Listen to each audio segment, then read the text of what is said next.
Rejoice again, I say always rejoice. The theme of this week is about rejoicing in the Lord. It's about being joyful. And this Sunday, during this penitential season of Advent, is much like the Sunday that we have in Lent, where it's the same theme.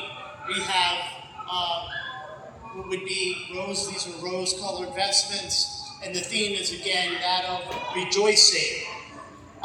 In the middle of a penitential season, in the time of preparation, because we are preparing our hearts for the celebration of Christmas.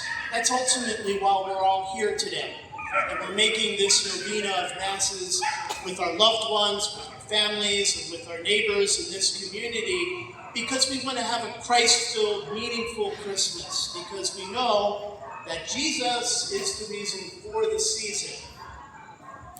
But this is also a difficult time for many people, and I've heard it over the years in ministry. People have said, Father, this is a really difficult time. Christmas and the holidays are really difficult, and it's difficult for a number of reasons. Sometimes, over the past year, somebody lost a loved one. They lost their spouse, they lost their grandparent, they lost their brother or their sister. Somebody passed away. Somebody important in the family passed away. And so, this is the first Christmas without mom, dad, grandma, grandpa, without our spouse. And so we are reminded that this is a difficult time for people.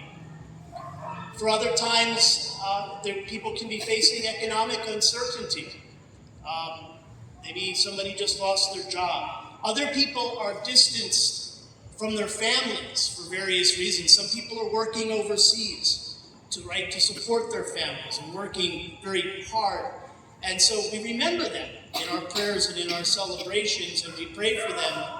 They're not present for us, but they are maybe mariners, civilian mariners, or OFWs working in different countries.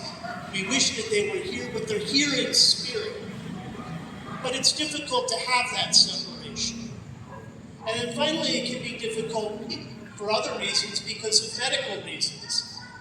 People may be facing a medical diagnosis, difficulty, uncertainty with tests that are coming up, even terminal illnesses. And I've heard that before. I've said, Father, this is a difficult time for me. I just can't get into Christmas because my spouse was just diagnosed with cancer. So all of these things can be very troubling to us and sort of take us out of the mood, so to speak, for Christmas. But the message for the third Sunday of Advent is to rejoice in the Lord even in the most difficult of times. Because sometimes it is difficult. But the rejoicing in the Lord is different because it's all about joy, which is very different from the pleasures of life. Because the pleasures of life come and go. We can have good days and bad days. But we know that our strength, which comes from the joy in the Lord, is constant. It's something that we can always draw from. Our faith is like a well. Christ spoke about it as water. And it's a well that's always present to us, from which we can draw water and life and strength. Even at the most difficult times, at happy times, because we're all excited because it's going to be Christmas, but even at times when we're sad